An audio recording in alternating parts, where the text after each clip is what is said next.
What we did is we looked on the results of the phase 3 trial using Selinexor as a maintenance treatment in case of advanced and relapsed endometrial cancer after treated with chemotherapy with paclitaxel and carboplatin. And in a randomized trial, placebo-controlled, we have seen huge differences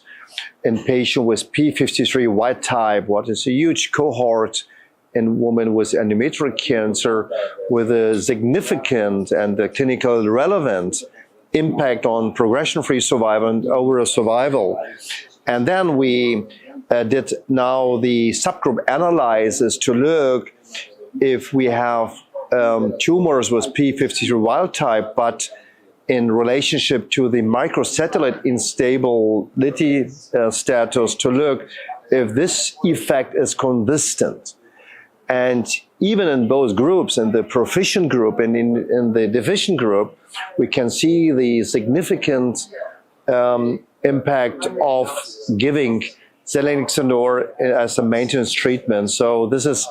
across even the subtypes of subtypes, and we are, I think, learning that endometrial cancer patients have maybe much more different subtypes based on our molecular signature, but in case of this drug, what we can see, it is independent from the microsatellite instability